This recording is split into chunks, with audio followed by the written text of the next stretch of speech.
Gente, eu gostaria de conversar com vocês hoje sobre o tema conhecer o amor de Deus.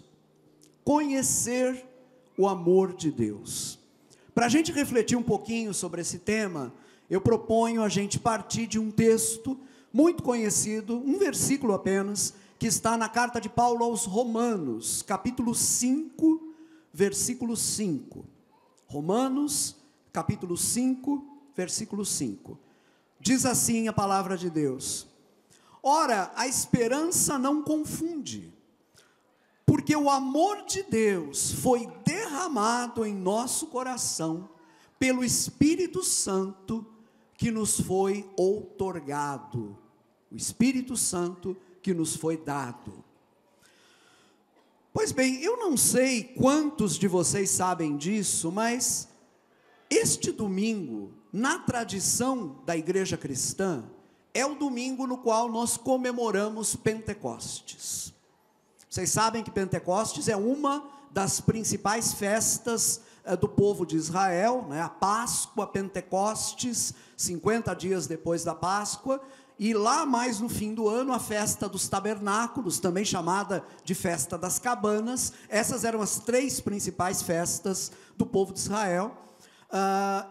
Essas festas, sobretudo Páscoa e Pentecostes, são festas que no Novo Testamento foram ressignificadas, não que elas tenham na verdade recebido um significado novo, não é bem isso, elas passaram a evidenciar o significado mais profundo que elas já tinham.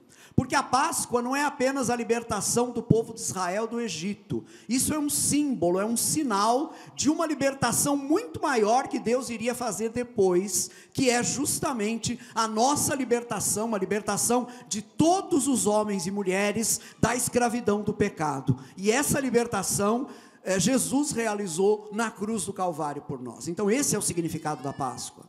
Ora, Pentecostes era aquela festa 50 dias após a Páscoa, quando aquele povo já liberto, tendo lá a sua primeira colheita, celebrava a Deus por aquela colheita, por aquilo que Deus estava dando para eles. Eu acho muito interessante que Deus escolheu essa festa para ser, aliás, um momento estratégico, porque no dia de Pentecostes, 50 dias após a Páscoa, a cidade de Jerusalém estava cheia de gente, que tinha vindo inclusive de vários lugares, para participar daquela festa, não é?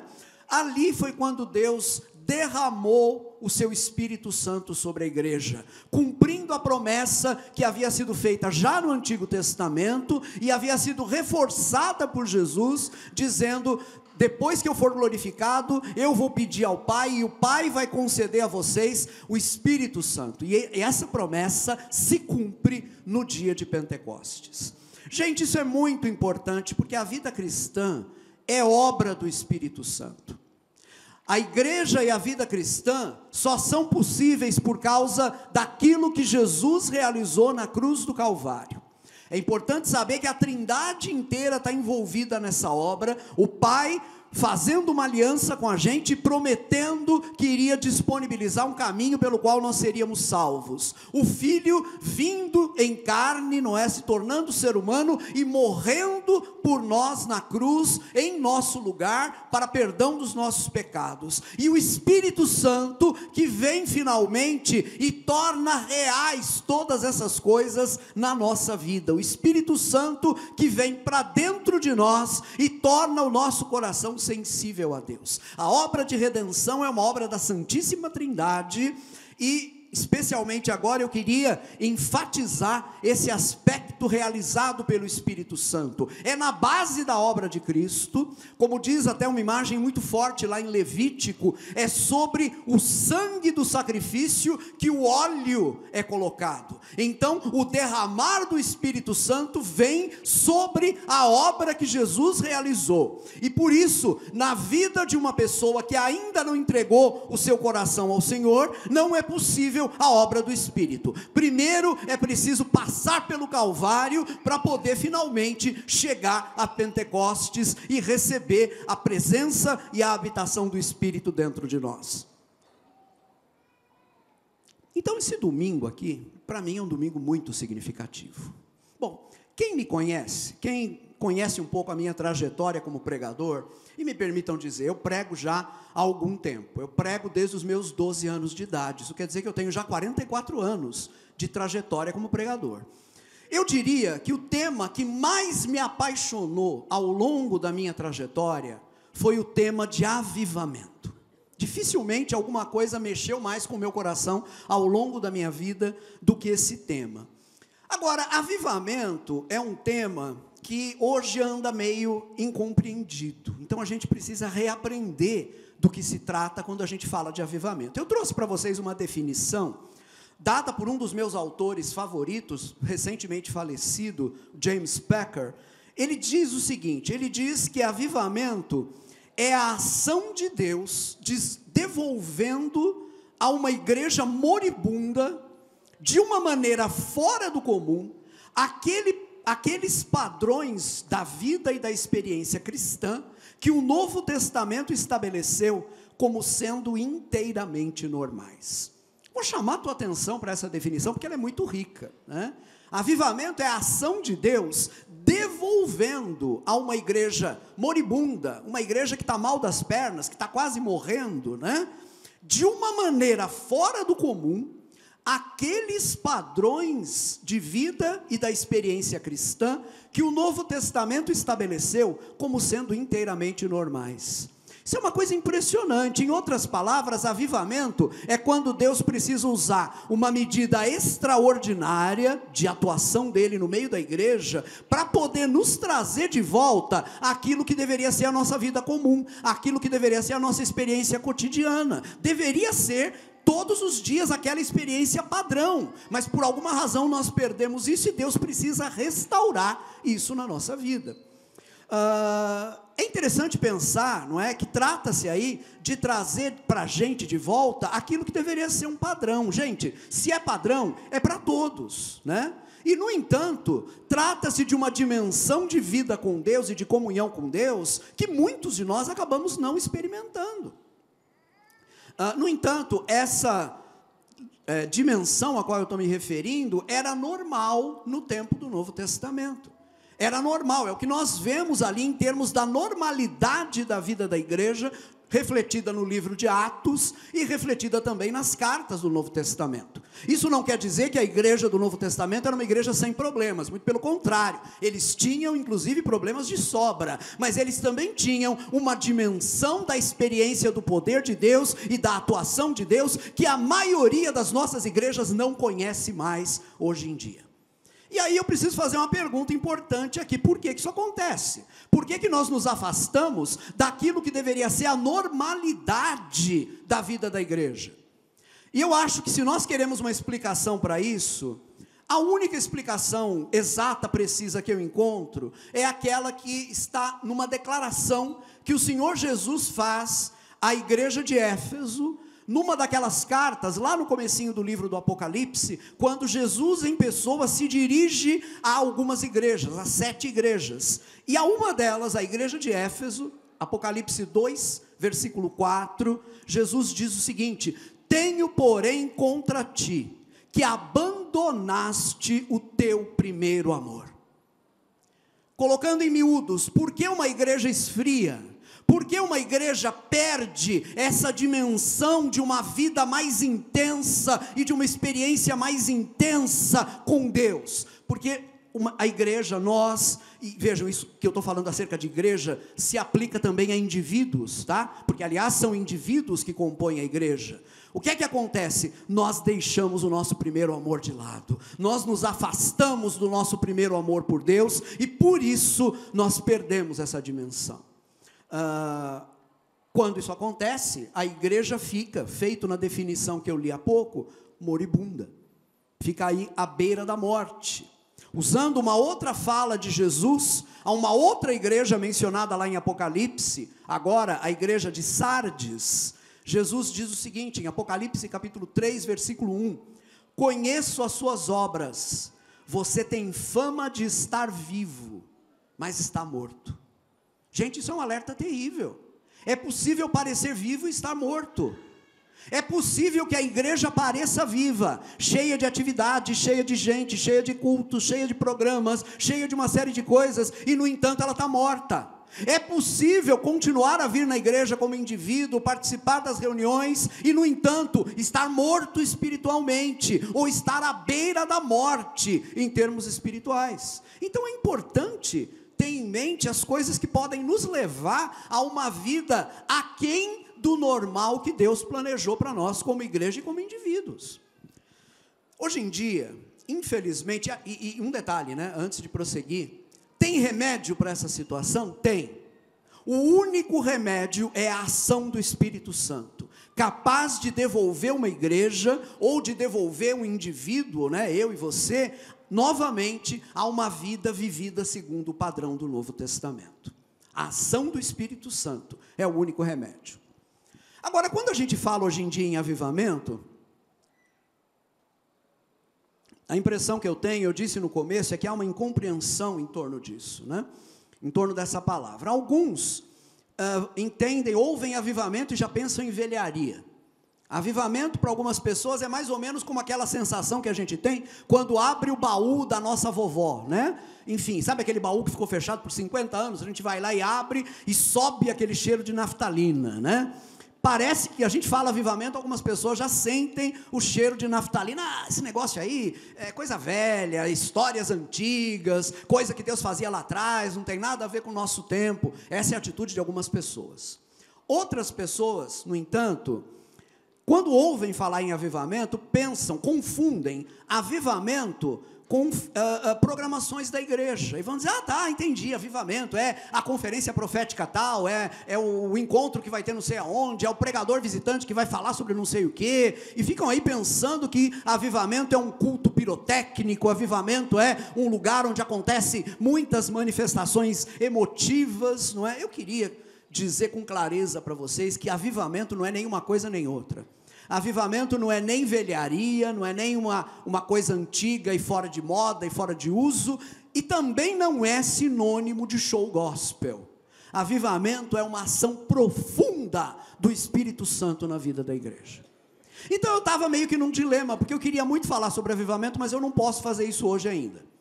Porque eu aprendi com meu pai era pedreiro, e meu pai construiu muitas e boas casas, que estão em pé até hoje aqui na cidade de Osasco. Eu aprendi com meu pai que antes de construir as paredes de uma casa, você tem que cavar e estabelecer o alicerce, o fundamento. E é louco o sujeito que já vai lançando aí as paredes, sem primeiro ter cavado o alicerce. O meu objetivo hoje é cavar o alicerce. Se nós queremos ver uma ação nova do Espírito Santo na igreja, no nosso tempo e na nossa vida, primeiro a gente vai ter que mexer lá no que há de mais profundo. E é por isso que eu estou convidando vocês para esse exame do texto de Romanos, capítulo 5, versículo 5.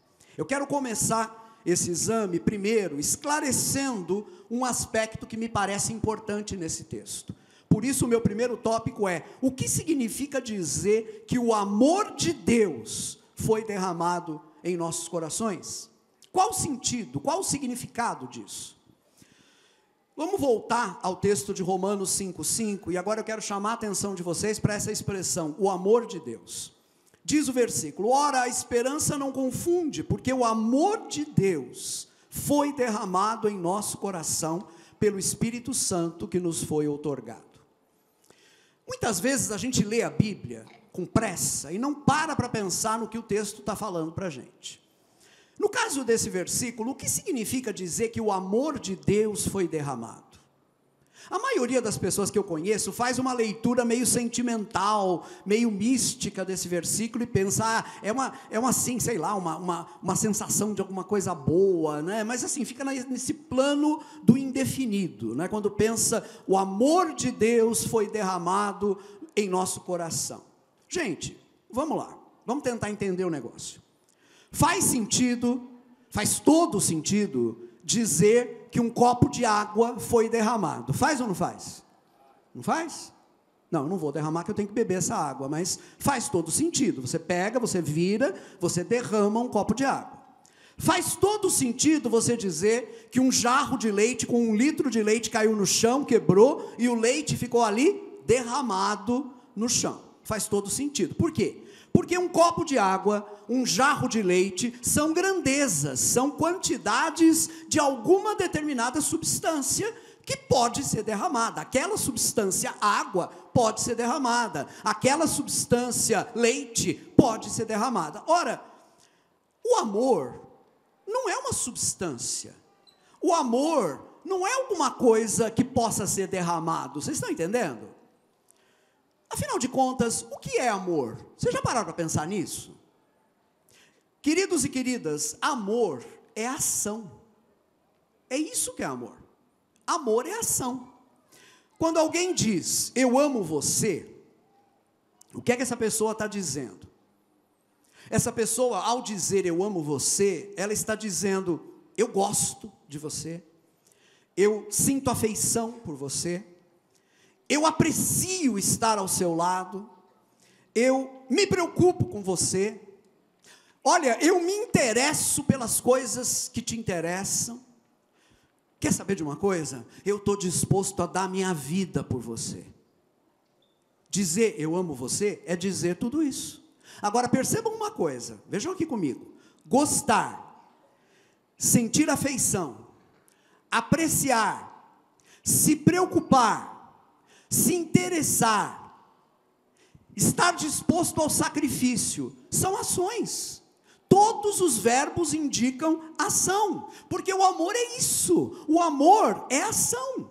Ora, se o amor é ação, ele não pode ser derramado, não dá para ele ser derramado nos nossos corações, ele não é uma substância, ele é ação. Então o que Paulo está dizendo, de fato, quando ele diz que o amor de Deus foi derramado em nosso coração? Segundo os especialistas no texto, o que Paulo está dizendo é que o conhecimento do amor de Deus por nós foi derramado em nossos corações. Entendem isso? O que é derramado é o conhecimento, né? Deus nos ama, mas o Espírito, ele sempre nos amou. Mas você só passa a conhecer isso, você só passa a saber que Deus ama você a partir do momento que o Espírito Santo entra na sua vida, a partir do momento que você se converte, entrega a sua vida a Jesus, e por causa disso, o Espírito Santo se torna parte de você, ele passa a habitar dentro de você. Pois bem, o Espírito Santo que nos foi dado, é através dele, que esse conhecimento do amor de Deus é derramado na nossa vida. É da mesma coisa, exatamente disso, que João, o apóstolo, está falando, quando ele escreve na sua primeira carta, capítulo 4, versículo 16, o seguinte, escreve João, e nós conhecemos e cremos no amor que Deus tem por nós. É isso. O amor não é nada, o amor de alguém não é nada para você, enquanto você não o conhece. Ele pode até existir, mas ele não te atingiu ainda.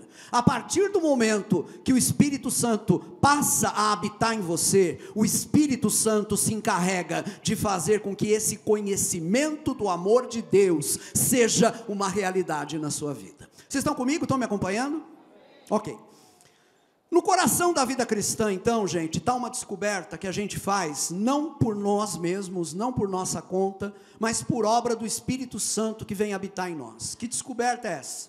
Nós descobrimos que Deus nos ama. Nós passamos a conhecer isso. E conhecer na Bíblia tem um sentido muito profundo, é conhecer de verdade, é conhecer intimamente. Nós passamos a conhecer isso. Porque esse conhecimento é derramado em nossos corações pelo Espírito Santo que nos foi dado. Agora, a essa altura alguém poderia dizer, mas quer saber, Rui, essa daí é uma experiência mística, é algo assim que somente uns poucos privilegiados têm, né? Não é para o povo comum, não é para mim, é para os santos da história, né? Eles é que têm essa experiência. Deixa eu dizer uma coisa para vocês, pensar desse jeito é cometer um engano terrível, porque conhecer o amor de Deus não deve ser a experiência de poucos, não deve ser a experiência daqueles ou daquelas que por uma razão ou outra a gente diz que são mais consagrados, mais maduros, etc. Não, deve ser a experiência de todo cristão, deve ser a experiência de toda pessoa cristã. Uma coisa que me fascina na nossa fé cristã, é que a nossa fé cristã, é uma fé sem segredos. Tem muitas religiões que atraem as pessoas, porque tem mistérios ali dentro, e as pessoas querem ser recebidas para conhecer os mistérios. A fé cristã não tem mistério nenhum. Não há segredos místicos, não há coisas que somente alguns iniciados podem conhecer, não. Na fé cristã, gente, não há lugar para aristocracia espiritual, vocês estão me entendendo? Não há lugar para aqueles eleitos que têm uma experiência diferente e aquele povão que não tem acesso àquela experiência. Não há lugar para isso na fé cristã. É verdade que na fé cristã, os dons de Deus são repartidos entre nós, e eles são muitos e são diferentes uns dos outros. Você tem dons que eu não tenho. Eu tenho dons que você não tem. E Deus fez a igreja desse jeito para que a gente coopere uns com os outros, nos servindo mutuamente com os nossos dons. Agora, esse é um detalhe operacional apenas, né?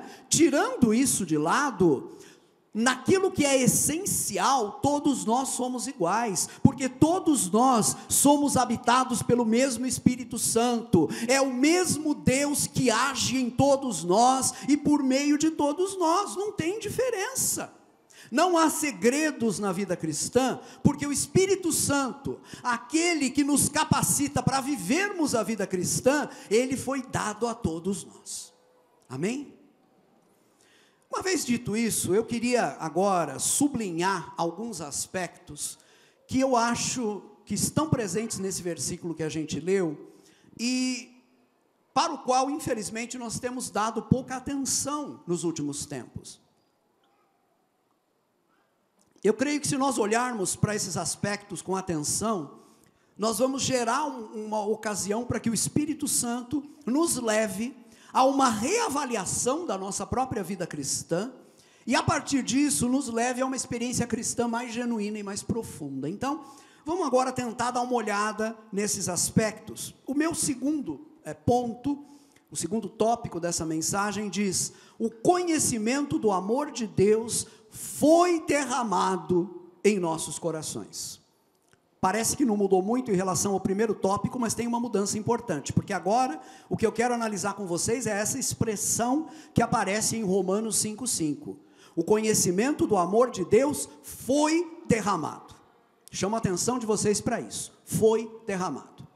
Em primeiro lugar, vamos ver esse verbo, derramado. Bom, o verbo grego empregado aqui, traduzido como derramado, é o mesmo que a gente encontra nos relatos sobre o derramamento do Espírito, lá no livro de Atos, né? Começando ali pelo que acontece no dia de Pentecostes, no capítulo 2 de Atos dos Apóstolos. Então, me permitam aqui destacar alguns versículos do capítulo 2 de Atos. Atos 2, versículos 16 e 17.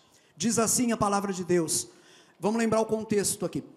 No dia que o Espírito Santo é derramado sobre 120 irmãos que estavam orando ali naquele cenáculo, o mesmo cenáculo onde Jesus celebrou a última ceia com os discípulos, a ação do Espírito no meio daqueles irmãos atraiu a atenção do pessoal da rua, e de repente Pedro está se vendo diante de uma multidão, pregando para essa multidão e dizendo: olha, vocês estão enganados, vocês estão achando que esse pessoal aqui está embriagado? Não estão, são apenas 9 horas da manhã agora. O que aconteceu aqui agora, hoje, é aquilo que Deus prometeu que faria. Então, nesse ponto da mensagem de Pedro, esse primeiro grande sermão da história da igreja, Pedro diz o seguinte: ao contrário, isto é o que foi predito pelo profeta Joel.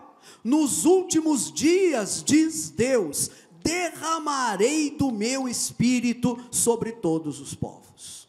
É isso que está acontecendo, Pedro diz. E aí, ele continua lá na sua pregação, e mais à frente, no versículo 33, ele vai dizer: exaltado à direita de Deus, ele, Jesus, recebeu do Pai o Espírito Santo prometido e derramou o que vocês agora veem e ouvem. Essa palavra derramou, esse verbo, que está aqui descrevendo a ação de Deus ali em Jerusalém no dia de Pentecostes, vai ser usado pelo autor de Atos para descrever um acontecimento que se dá alguns anos depois. Vamos agora para o capítulo 10 de Atos, O mesmo Pedro tinha sido dirigido por Deus até a casa de um gentil, ou seja, um homem não judeu chamado Cornélio. Deus havia dito a Pedro que pregasse para aquele homem e para a sua família, e enquanto Pedro estava no meio da pregação dele, o Espírito Santo caiu sobre aqueles homens, aquela família ali, homens, mulheres, enfim, igual havia acontecido lá em Pentecostes. E aí, o texto de Atos 10, 45 diz: os judeus convertidos que vieram com Pedro ficaram admirados de que o dom do Espírito Santo fosse derramado até sobre os gentios. Essa ocorrência, como eu já disse, ela é posterior àquilo que aconteceu em Pentecostes, há alguns anos de intervalo aí, mas a realidade é a mesma, né? Nós estamos vendo o Espírito Santo sendo derramado sobre pessoas que, enquanto ouviam a pregação da palavra, creram no coração delas. E porque elas acreditaram na pregação do Evangelho, o Espírito Santo foi derramado sobre elas também. Eu acho que a gente vai encontrar um padrão para essa ação do Espírito Santo, se nós olharmos agora mais um texto bíblico, onde o mesmo verbo grego é empregado. É o texto de Tito, capítulo 3, versículos 5 e 6. Aqui nós vamos ver como aquilo que acontece em Pentecostes é visto como um padrão para toda a vida cristã e para todas as ocasiões, porque aqui o texto trata de pessoas que não estavam em Jerusalém no dia de Pentecostes, não estavam na casa de Cornélio, se converteram muito depois, através do ministério de Paulo, mas que também recebem o mesmo derramar do Espírito Santo. Tito 3, 5 e 6 diz: Deus nos salvou pelo lavar regenerador e renovador do Espírito Santo, que Ele derramou sobre nós generosamente, por meio de Jesus Cristo, nosso Salvador. Gente, a ideia de derramamento, que está expressa por esse verbo grego, como eu disse, é o mesmo verbo que aparece em todos esses versículos, é a ideia de uma quantidade abundante de algo sendo derramado. Não é goteira, gotinha, né, conta-gotas, é a ideia de uma enchente, é a ideia de uma inundação. E a gente vai entender um pouco melhor isso usando o auxílio de um outro texto bíblico, que é o de João, capítulo 7, versículos 37 e 38. Lá no Evangelho de João, a gente lê o seguinte: no último e mais importante dia da festa, uma pausa, de que festa se trata? Essa aqui é a terceira daquelas grandes festas judaicas, a chamada festa das cabanas ou dos tabernáculos, tá? Pois bem, no último e mais importante dia da festa, Jesus levantou-se e disse em alta voz: se alguém tem sede, venha a mim e beba. Quem crer em mim, como diz a Escritura, do seu interior fluirão rios de água viva. Eu acho interessante o contexto em que Jesus disse essas palavras. Jesus estava lá em Jerusalém, a festa dos tabernáculos estava acontecendo, e uma parte da cerimônia do último dia da festa era assim: o sacerdote vinha do interior do templo, trazendo nas mãos um jarro de água, e aí ele chegava diante do povo e derramava esse jarro de água sobre a terra, como memória da promessa que Deus havia feito lá em Isaías, né? Eis que chegarão dias em que derramarei água sobre o sedento e torrentes sobre a terra seca. Então, para fazer memória dessa promessa, o sacerdote fazia esse gesto de derramar um jarro de água sobre a terra. Jesus vê essa cena, isso aqui é muito visual, gente. Jesus vê essa cena e diz, né? Isso daí se cumpre em mim, Jesus diz. Se alguém tem sede, venha a mim e beba, porque como diz a Escritura, aquele que crê em mim, do seu interior fluirão rios de água viva. Vocês estão percebendo a dinâmica de abundância que tem aqui? Não é um pouquinho de água, não é um copo de água, não é um jarro de água, é um rio de água viva que brota de dentro daquele que crê em Jesus. João, o próprio João, vai explicar isso para nós no versículo 39. Escreve João: ele estava se referindo ao Espírito, que mais tarde receberiam os que nele crescem. Até então, o Espírito ainda não tinha sido dado, pois Jesus ainda não fora glorificado. E nós sabemos que o cumprimento disso, o cumprimento dessa palavra, acontece primeiramente lá em Pentecostes, quando o Espírito é derramado, e continua acontecendo na vida de todos aqueles e aquelas que entregam a sua vida e o seu coração a Jesus, se arrependem dos seus pecados e se tornam seguidores do nosso Senhor. Amém?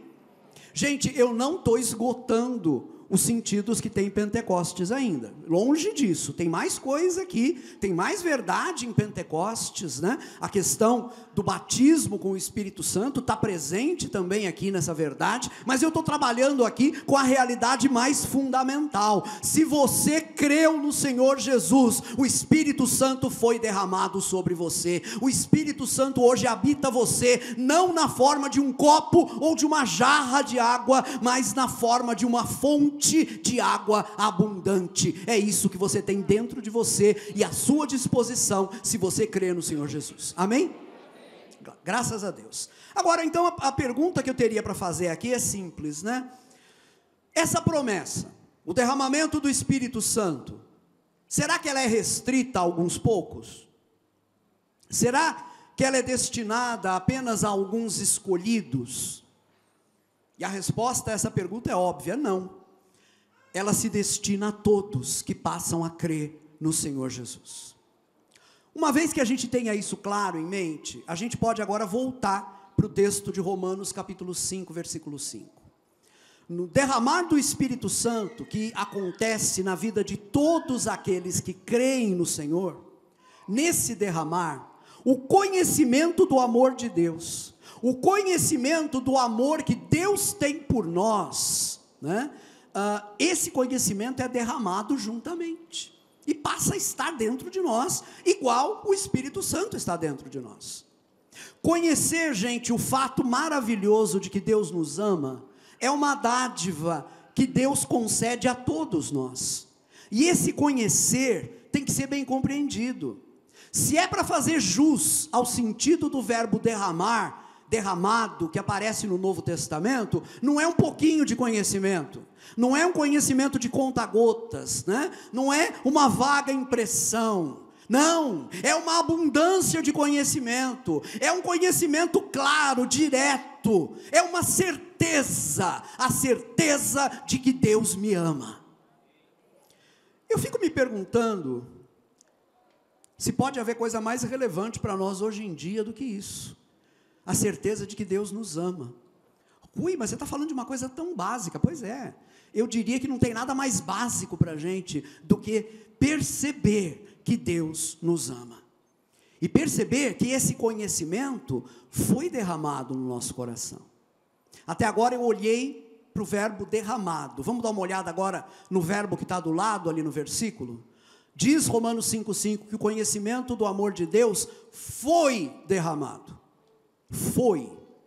O verbo foi indica uma ação completa, uma ação acabada. Paulo está escrevendo para os romanos na confiança de que essa experiência já é realidade na vida de todos os seus leitores. Por quê? Porque ele sabe que se aqueles homens e mulheres se converteram ao Senhor, isso já é parte da realidade deles. Então, a partir daqui, eu quero tirar duas lições que são muito importantes, ainda dentro desse tópico 2. A primeira lição é a seguinte: gente, nós podemos ter certeza de que Deus nos ama. Isso não é pouco hoje em dia. Nós vivemos numa época cruel, nós vivemos numa época impessoal, marcada pela impessoalidade nas relações, não é?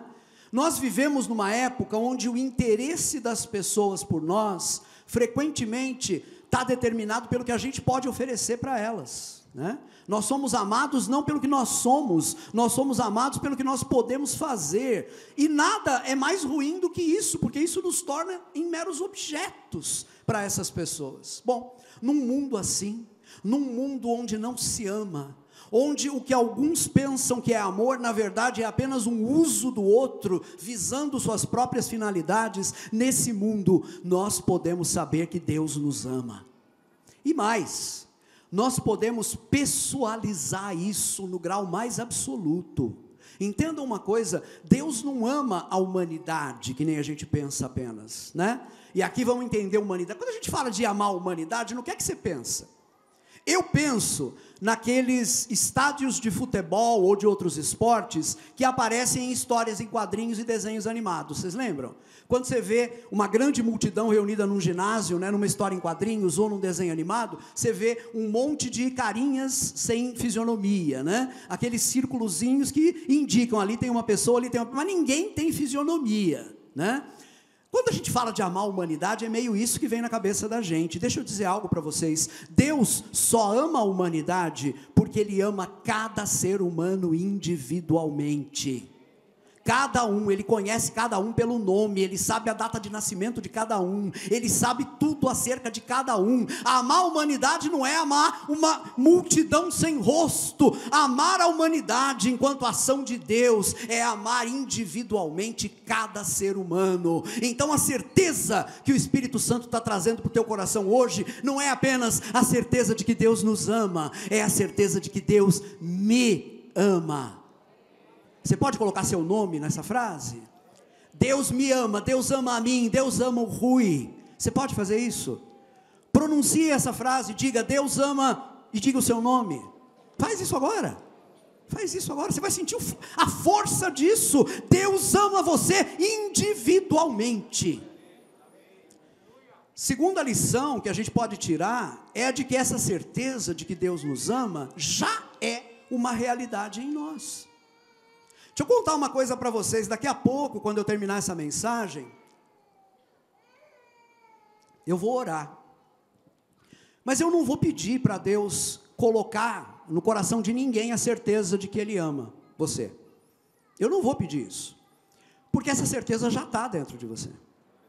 Claro, se você ainda não é cristão, se você ainda não é cristã, se você ainda não entregou seu coração para Jesus, se você ainda não se arrependeu dos seus pecados e disse, Senhor, eu quero mudar de vida, eu quero que o Senhor seja o dono da minha vida, até hoje eu vivi segundo a minha própria vontade, fazendo o que me dava na cabeça, mas a partir de agora eu quero seguir o Senhor, eu me arrependo, eu reconheço que só na morte de Jesus tem perdão para os meus pecados. Se você fizer isso, o Espírito Santo vai para dentro de você, o Espírito Santo vai ser derramado sobre você, igual aconteceu lá no tempo do Novo Testamento, e isso significa que a certeza desse amor vai para dentro de você também. Vocês estão me entendendo? Então é claro, se alguém ainda não é cristão aqui, eu não posso dizer que essa certeza está dentro de você, porque ela não está, e ela não está por uma razão muito simples. Você ainda não é cristão, o Espírito Santo ainda não habita dentro de você.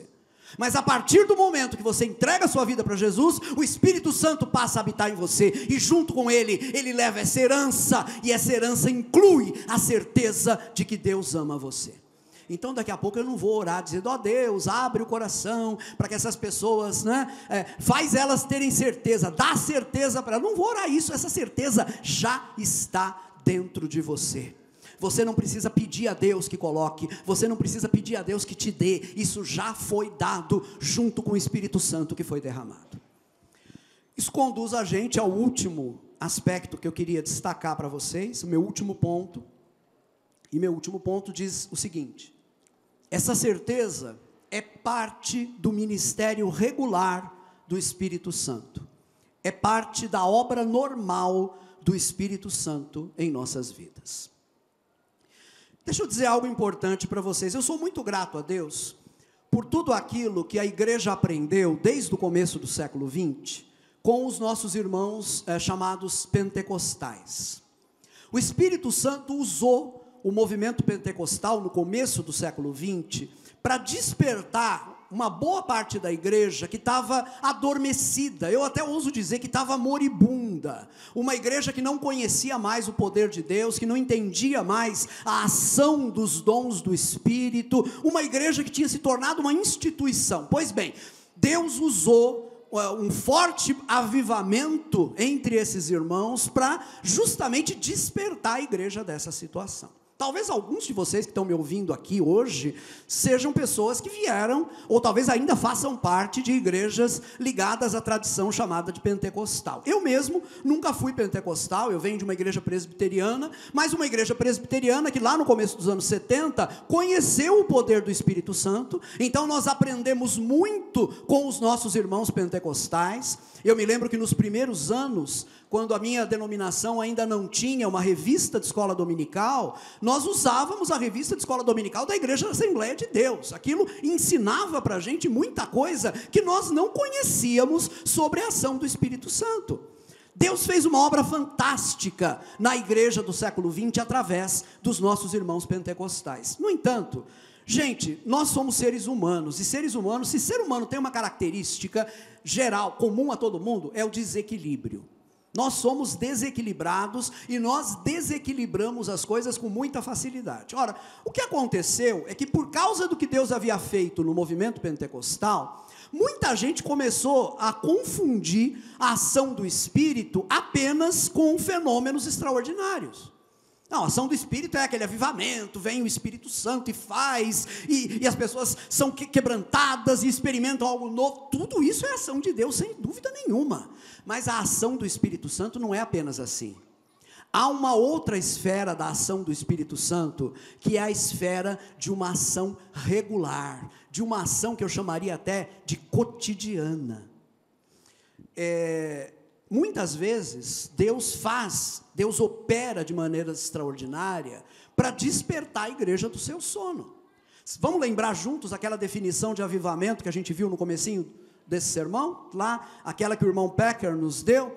O James Packer escreveu: avivamento é a ação de Deus devolvendo a uma igreja moribunda, de uma maneira fora do comum, aqueles padrões da vida e da experiência cristã que o Novo Testamento estabeleceu como sendo inteiramente normais. Foi aquilo que nós vimos. Para poder voltar à normalidade, Deus tem que usar uma obra extraordinária, né?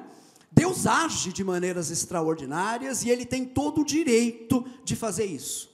Deus é soberano, Ele age como Ele quer, e não somos eu e você que vamos dizer aí para Deus se Ele pode ou não pode fazer alguma coisa. Ele pode fazer uma obra extraordinária sempre que Ele quiser, mas Deus também tem um ministério regular. O Espírito Santo também tem um ministério cotidiano, uma obra normal, que geralmente a gente não percebe, porque ela não vem acompanhada desses efeitos espetaculares que a ação extraordinária de Deus geralmente tem. Nessa obra regular, nessa obra normal, nessa obra cotidiana, o Espírito Santo vai se servindo dos recursos, dos instrumentos que Ele concedeu a todos nós, para tornar a nossa vida cristã mais sólida. Os antigos, e eu estou muito convencido de que a gente precisa voltar aos nossos pais da fé, né? Se tem uma coisa que a gente precisa fazer como igreja, é parar de ouvir influencers e youtubers, né? E começar a dar mais atenção para os nossos pais na fé, que foram muito mais maduros do que a gente, que chegaram muito mais longe do que nós estamos chegando, inclusive. Os nossos antepassados na fé chamavam esses recursos que o Espírito Santo usa na nossa vida de meios da graça. O que são os meios da graça? São veículos através dos quais a graça de Deus nos atinge. Do que nós estamos falando, gente? Da prática da oração, da prática da leitura da Bíblia, da prática assídua de fazer isso daqui, de se reunir como igreja. São meios que Deus usa para nos fortalecer. São meios da graça, que a graça de Deus usa para nos atingir e para fortalecer a nossa fé. Com isso em mente, vamos rever o que eu afirmei mais acima. Quem é que foi alvo do derramar do Espírito? Ora, todos os cristãos. Todos aqueles que passaram a crer no Senhor Jesus. Bom, quem recebeu, junto com o Espírito Santo, derramado no seu coração, esse conhecimento do amor de Deus? Todos os cristãos receberam. Mas aí talvez você me diga: Rui, eu não me sinto como quem conhece desse jeito o amor de Deus, o fato de que Deus me ama. Eu não me sinto assim. Não me parece que eu recebi esse conhecimento derramado no meu coração. Deixa eu dizer uma coisa para vocês. Eu diria que essas impressões, você dizer, eu não me sinto como quem conhece o amor de Deus, não parece que eu recebi esse conhecimento, essas impressões são resultado da nossa negligência em fazermos uso desses veículos que a graça de Deus usa para nos atingir. Vocês entendem o que eu estou falando?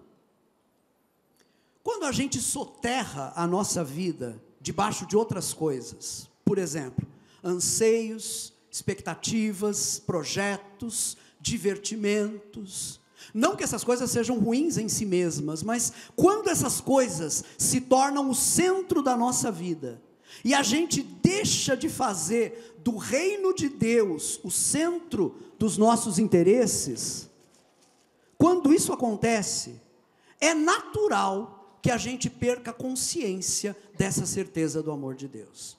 Porque você está dando mais atenção para outras coisas, que eu torno a dizer, não são erradas, não há nada de errado em divertimento, mas se o divertimento se torna o centro da sua vida, a tal ponto que você já não ora, você já não lê a Bíblia, você já esquece a reunião da igreja, porque agora é mais legal estar numa chácara com seus parentes festejando do que aqui, meu querido, você é um candidato para perder essa consciência no seu coração da certeza do amor de Deus. A certeza não vai te abandonar, mas a consciência dela vai.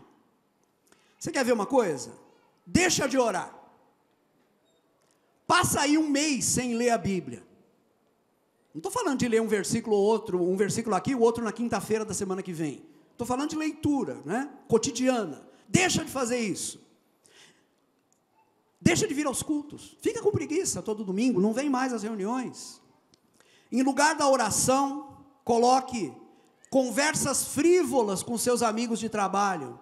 Vocês sabem o que é conversa frívola, né? Aquela conversa que não traz nada, aquela conversa que só tira da gente, aquela conversa que você gasta um tempo ali e sai daquela conversa se sentindo miserável porque ela não te acrescentou nada. Em lugar da Bíblia, leitura de postagem no Facebook. Acho cúmulo, a pessoa diz que não consegue ler a Bíblia, mas consegue ler todas as postagens da timeline dela. Como é que é isso?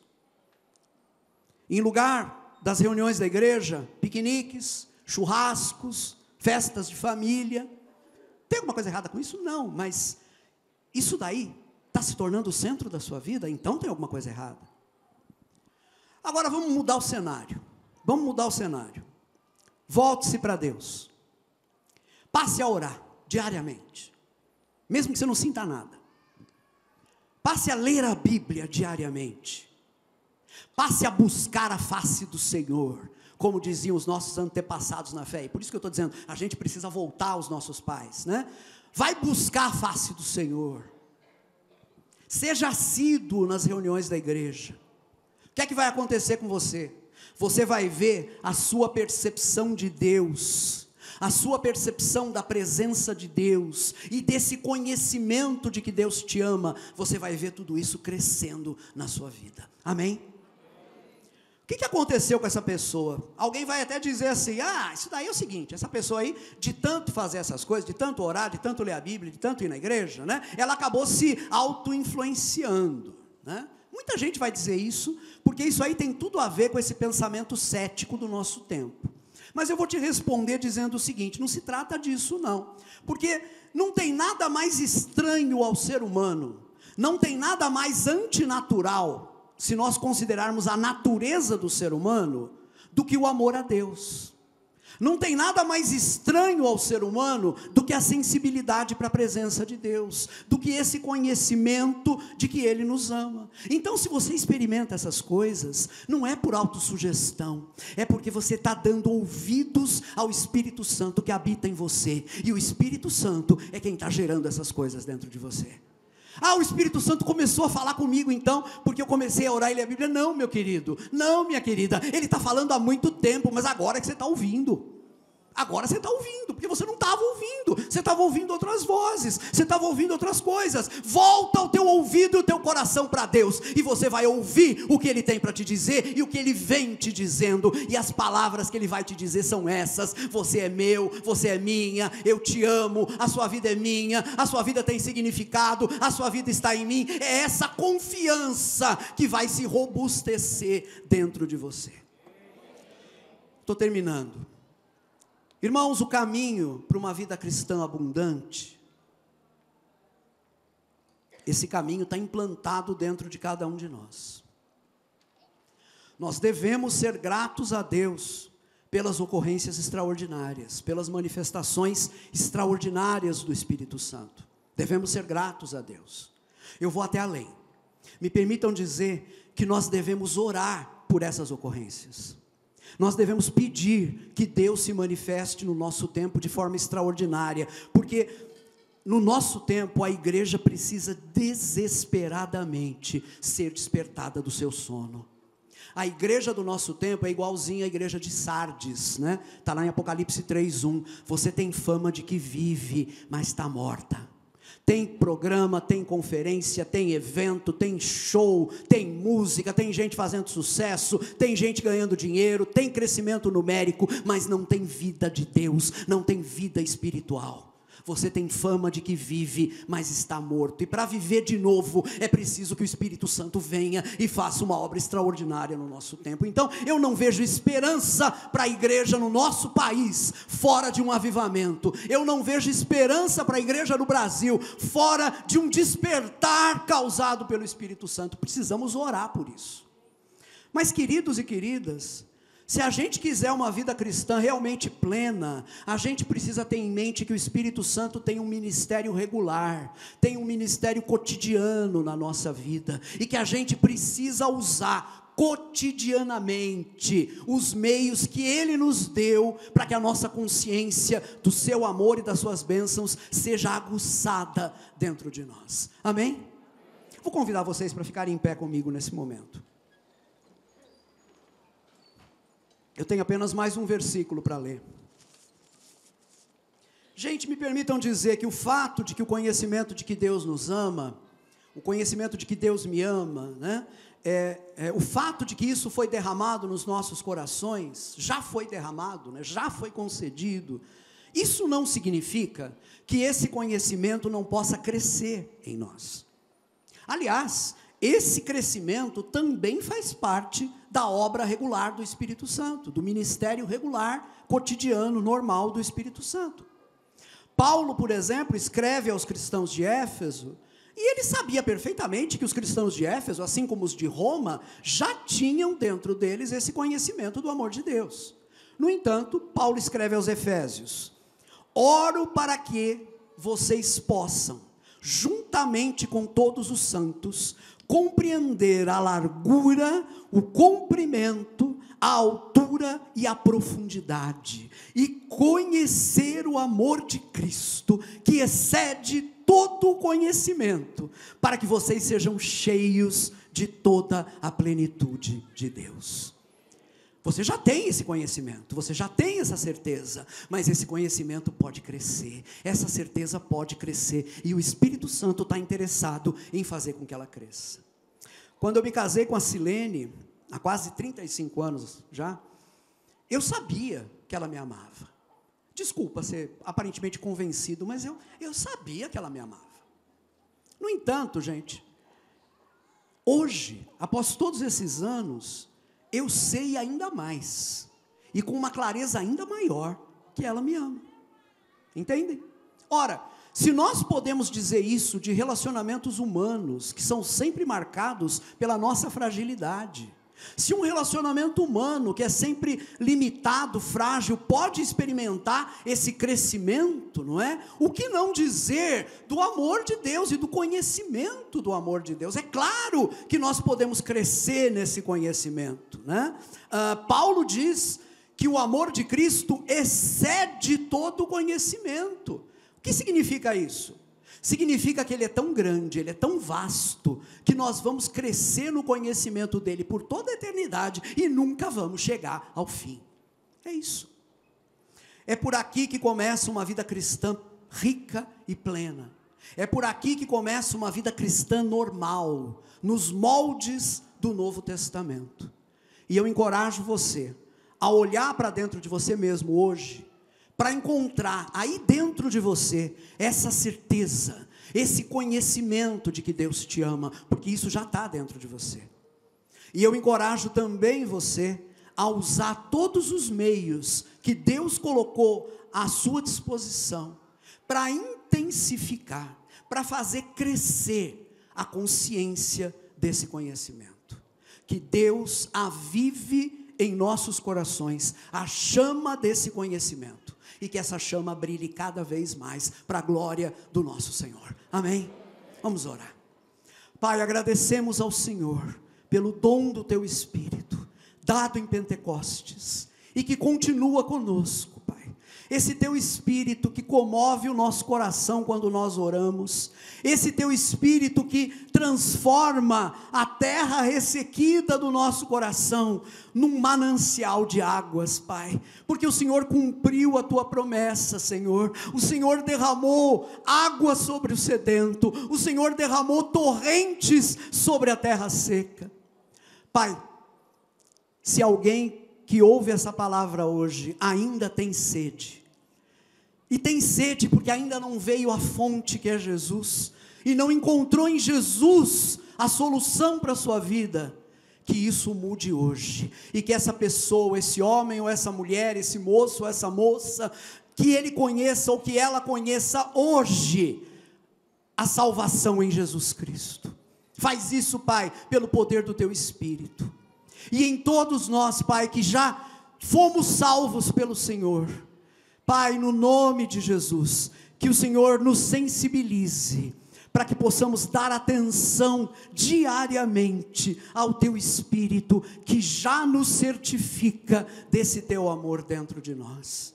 Aviva-nos, Senhor, aviva a Tua igreja. Vem e visita a Tua igreja, ó amado Salvador. Essa é a nossa oração, hoje e sempre, no nome de Jesus Cristo, nosso Senhor. Amém e amém.